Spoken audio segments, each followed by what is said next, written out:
Olá, amigos telespectadores da nossa TV Assembleia.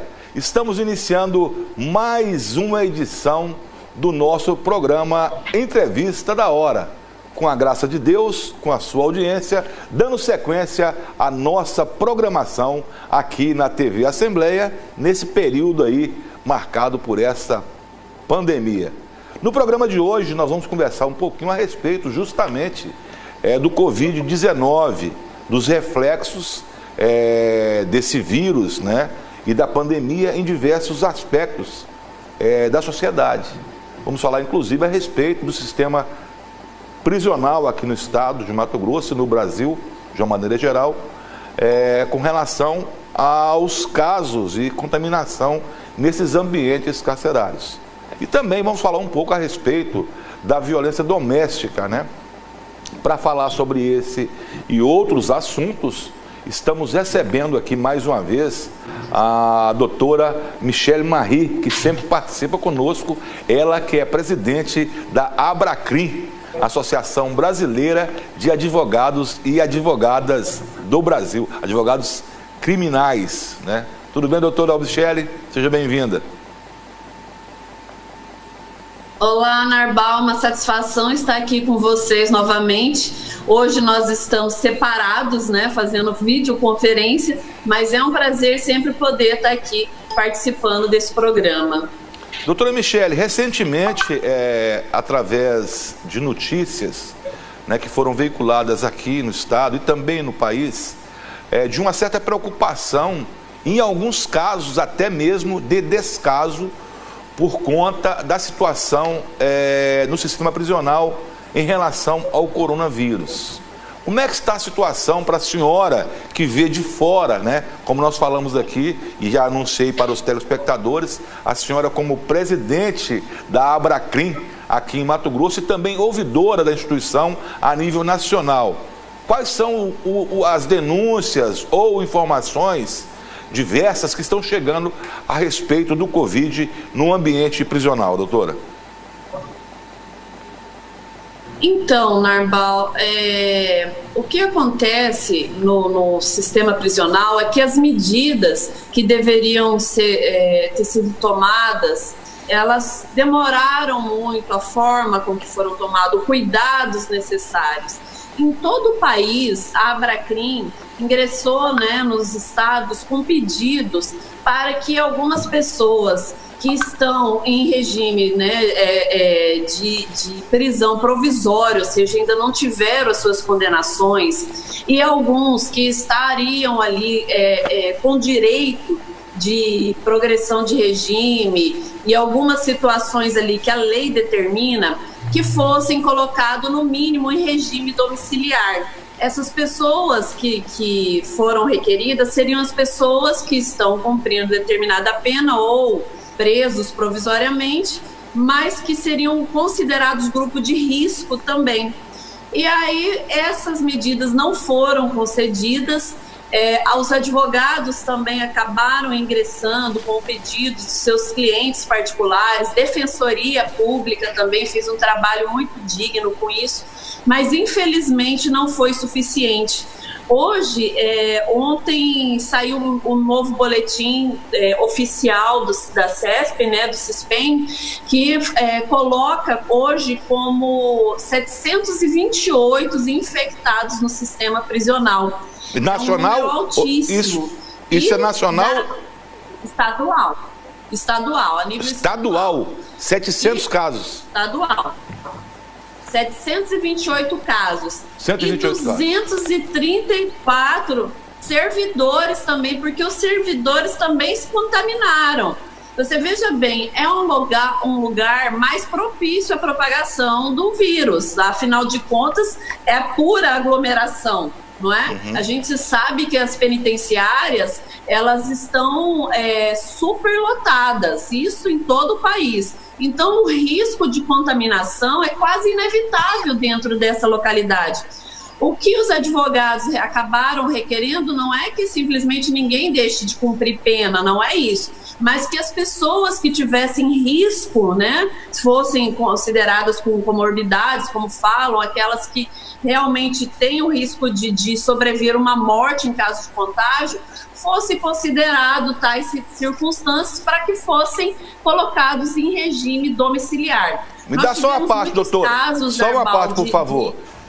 A gente observa, né, que os governos adotaram a questão do isolamento social, né, a quarentena, e não tem lugar mais isolado, vamos dizer assim, do que as próprias cadeias, os próprios presídios. E a contaminação está acontecendo. Uma outra observação, me parece também que as visitas estão suspensas, né, ou acontecem, porque também é uma outra maneira de nós... Oi? Não. As visitas estão suspensas e também o contato com os advogados. Quer dizer, nem os advogados está tendo a contaminação, né? Então a entre própria questão. A contaminação, de certo, veio pelos próprios servidores ou por produtos que acabam entrando, alimentícios, enfim, que acabam entrando na unidade. E aí acabou contaminando. Desde o início, os advogados não estão podendo atender os seus clientes presencialmente e nem as visitas podem também estar fazendo. Em algumas unidades, sequer está podendo entrar produtos enviados pelos familiares, não é? Então, nós temos casos, assim, que são mais pontuais de gravidade, que ocorrem na PCE, aqui em Cuiabá, em Alta Floresta também, muitos casos em Alta Floresta, inclusive com óbito, teve 2 óbitos em Alta Floresta.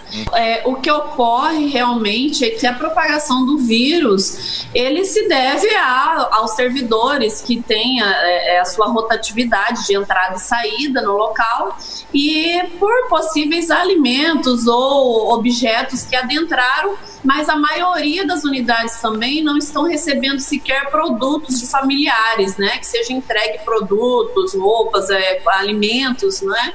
Para se evitar realmente um contágio. Mesmo assim, não foi suficiente. E houve contágio em massa, realmente. Nós estamos sendo considerados no ranking nacional como 7º, indo para 6º lugar de maior contaminação no sistema penitenciário. É um índice altíssimo, como eu dizia. As maiores unidades, assim, as unidades que estão, pelo menos oficialmente, divulgado que tem maior contágio é a PCE, aqui em Cuiabá. Tivemos lá em Alta Floresta, repito, e com óbito, inclusive, de 2 recuperandos. E também uma nova situação agora que está preocupando muito, né, é em Nova Mutum. Nova Mutum está oficialmente com 104 casos, é um índice alto para o tamanho da unidade, inclusive.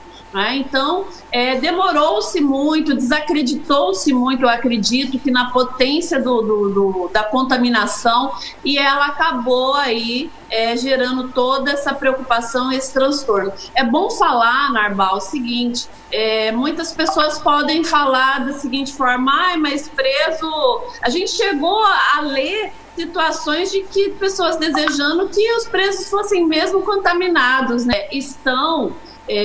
lá cumprindo uma penalidade imposta pelo Estado, né? A gente tem que tirar dessa mentalidade de que bandido bom é bandido morto, que bandido tem que estar, como se diz, apto a estar ali na vulnerabilidade de se ocorrer algo de ruim com ele, ele está cumprindo a pena dele. O Estado já determinou, e em alguns casos sequer tem pena também, que a grande maioria também é de presos provisórios, que nem sequer a gente sabe que vão ser condenados ou não. Eu tive um caso recentemente em Sinop que um rapaz, Narbal, estava preso há quase 3 anos. E ele foi absolvido porque ele era inocente.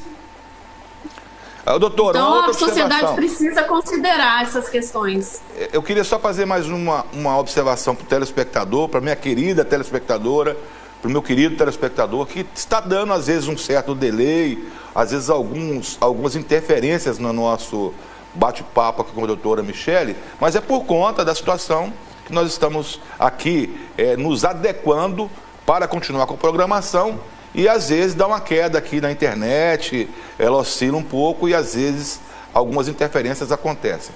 Doutora Michele, dentro dessas observações que a senhora fez, a questão de um número grande de presos provisórios que buscaram aí uma alternativa, uma maneira de aqueles que tinham comorbidades também, enfim, esses presos e depois dessa situação de pandemia, como é que a senhora vê a questão da situação desses julgamentos nos fóruns, na justiça? Como é que está nesse momento também, inclusive, né? Aproveitando aí, como é que está o andamento processual e também a aplicação, né? Aqui no estado, da LEP, por exemplo. Como é que está acontecendo isso nesse momento de pandemia? Narbal, não está tendo atendimento também presencial para a advocacia, né? A justiça está trabalhando home office, mas está trabalhando, não é? Os processos estão caminhando, estão andando, as decisões estão sendo proferidas. Hoje, as execuções penais, que é quando o sujeito ele já foi condenado, ele vai para um sistema chamado CEU. Então, os processos hoje são todos virtuais. Então, esses processos eles continuam andando normalmente. É claro, Narbal, que nós gostaríamos que houvesse uma maior celeridade, principalmente nos casos de pedidos, onde envolve progressão de regime, até porque essas pessoas estão no direito de uma progressão e elas ficando nesse local de aglomeração do sistema prisional, elas estão correndo mais riscos, né? E aí o Estado também, de certa forma, ele se responsabiliza aí por uma condenação de alguém que teria direito a uma progressão e não foi realizada até aquele momento a progressão dele por inércia, enfim. Aí o Estado tem que assumir também as suas responsabilidades que lhe cabem a ele. Mas está caminhando normalmente as decisões, os andamentos processuais na área de execução penal. Em outras áreas, os processos físicos, foi determinado agora uma fase de digitalização dos processos para que eles se transformem em processos virtuais também. A grande tendência agora, Narbal, independente de vir uma vacina, que é o que realmente vai tranquilizar a população, é que hoje tudo vai ser muito virtual. Eu acho que a população ela se adaptou também muito rápido, embora tenha muitas falhas, a esses sistemas virtual. O que agora nós não podemos aceitar que por conta de uma justificativa de uma pandemia, abusos, retiradas de direitos, situações que não coadunam com um procedimento adequado, um procedimento digno, um procedimento respeitável seja ocorrido.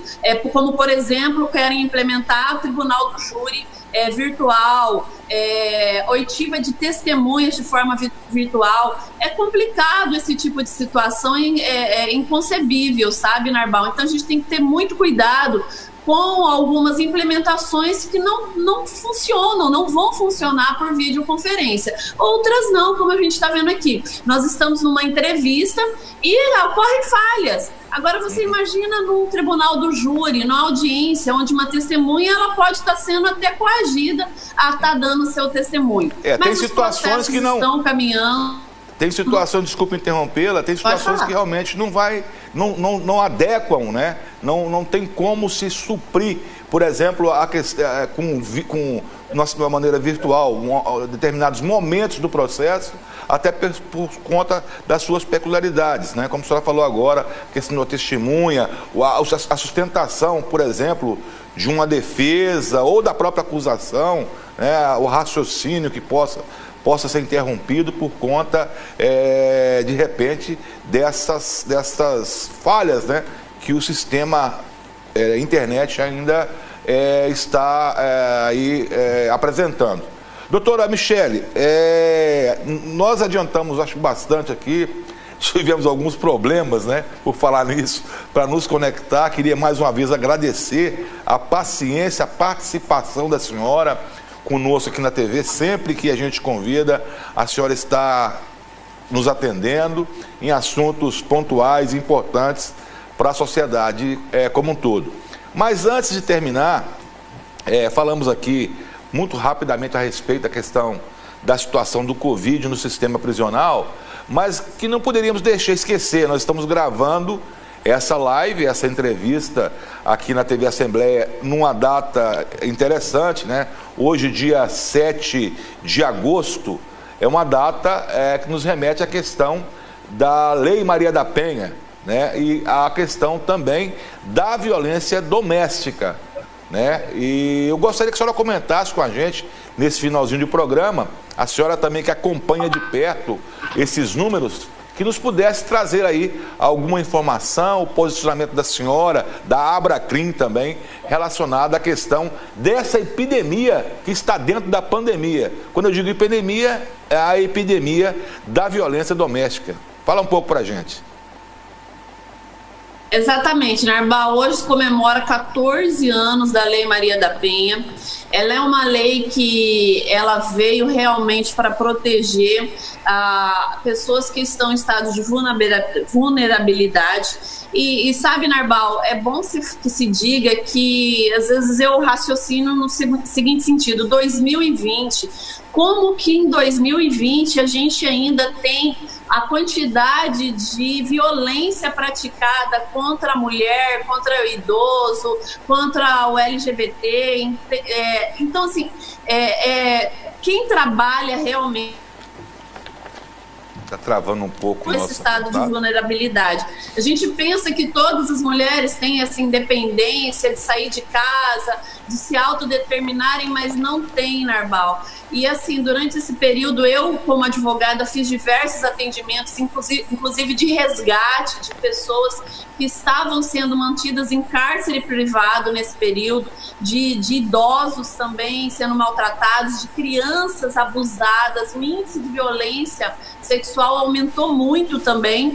Só que é o seguinte, Narbal, as ocorrências oficiais aqui em Mato Grosso, ela teve uma queda no que se refere à violência doméstica ao mesmo período do ano passado.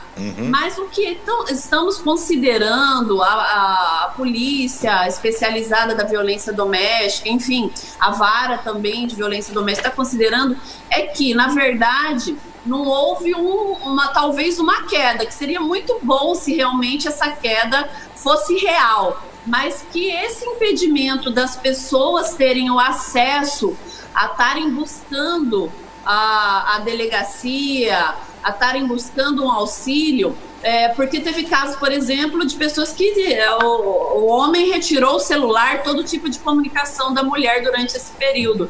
Então ela não consegue aí acabar realizando determinada denúncia. Mas vamos torcer para que esse índice tenha caído realmente, porque ele caiu efetivamente. Mas a realidade demonstra que é uma lei necessária, é uma lei realmente que ela veio para proteger pessoas que estão em estado que necessitam. Por isso eu repito sempre que essa lei ela não pode ser usada com leviandade.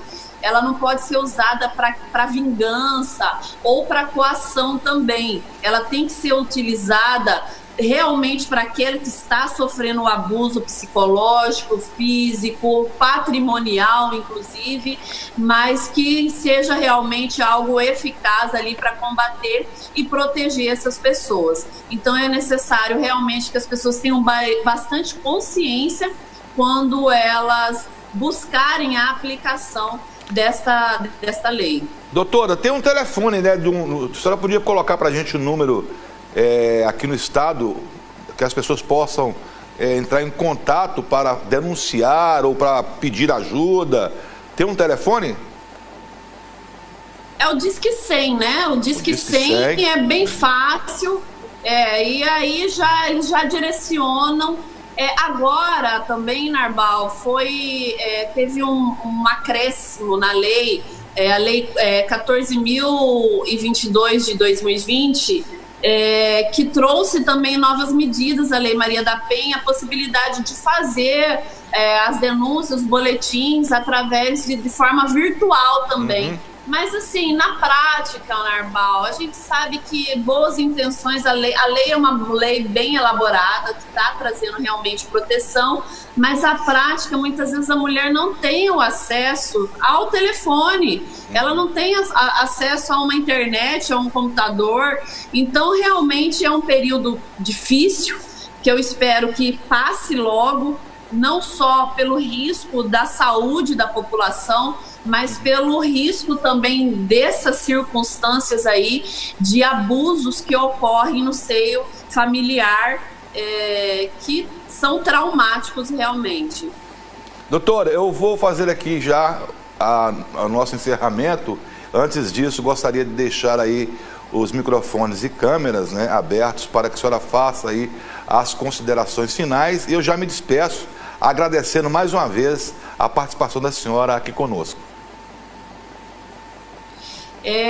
Narbal, eu tô aqui de lilás, porque esse é o mês, né, que se comemora essa legislação de proteção efetiva à mulher vulnerável, ao idoso e à criança, e realmente são medidas necessárias aí que têm que ser tomadas. Eu peço para que as pessoas se conscientizem, que as mulheres não tenham medo de fazerem as suas denúncias e transformarem as suas vidas. Nós, como advogados, é difícil às vezes a gente adentrar em aspectos pessoais que correspondem ali à intimidade das pessoas, mas é inaceitável que alguém conviva sob o teto do abuso, da violência. Então, que essas pessoas possam aí se sentir realmente fortalecidas nessa lei e que se sintam amparadas pela justiça também. Eu agradeço a participação aqui, estarei sempre à disposição para qualquer esclarecimento. Esse programa é de grande credibilidade, trazendo sempre muito conhecimento e estou à disposição realmente. Um abraço a você, Narbal, um abraço a todos que estão nos assistindo e fiquem com Deus. E eu cuido de você, você cuida de mim, vamos nos cuidar realmente nesse período, cuidar também da nossa mente, Narbal, que é muito importante para que a gente consiga passar por esse período aí vitoriosos na saúde e depois para que a gente consiga também entrar nessa recuperação da economia também, que é muito necessária. A gente teve uma decepção agora de uma votação de cartão de crédito, que dois senadores nossos votaram a favor e um votou contra quando a diminuição dos juros, né? Então a gente tem que ficar atentos também a essas questões, né, que estão sendo discutidas aí favoravelmente à população e cobrar que os nossos políticos também façam tudo de uma forma que seja favorável à população. Um grande abraço e muito obrigada. Obrigado, doutora. Doutora, que tem aí também um cacuete, também aí questão de estar, de repente, quem sabe futuramente poder contribuir de uma outra maneira, uma maneira mais efetiva ainda, observando justamente isso que a senhora apontou agora aí. E muito obrigado, sucesso para a senhora e nos aguardamos numa próxima oportunidade um outro papo tão produtivo como esse de hoje. A você que nos assistiu, eu agradeço imensamente a audiência, a paciência de você, telespectador, de você, telespectadora. Quero agradecer de montão aqui os meus amigos, companheiros, meu amigo Maicon, o Wilson, o Júnior Magno Bosco, o Jorge, nós que estamos mesmo nesse momento de pandemia, nos desdobrando aqui, procurando não deixar a peteca cair, levando adiante a programação da nossa querida TV Assembleia. E quero fazer um registro, eu não poderia deixar, encerrar esse primeiro programa que faço após aí o passamento do nosso amigo Arnaldo Campos, nós que tivemos aí essa perda na nossa técnica aqui, um profissional exemplar, que nos deu mostras aqui por vários momentos da sua capacidade, não só profissional, como também o ser humano, que foi a presença, doutora Michele, do Arnaldo, que trabalhou conosco aqui por quase 18 anos, né, Wilson? Fundador da TV Assembleia. 20 anos de serviços prestados e serviços da melhor qualidade. A gente lamenta muito e eu deixo aqui, acho que falo em nome também, mais uma vez, dos nossos colegas aqui da técnica da TV, os nossos pesares, né? E também desejando à família aí que Deus possa derramar sobre todos vocês os bálsamos, né? De um certo conforto e alívio. Meus sentimentos também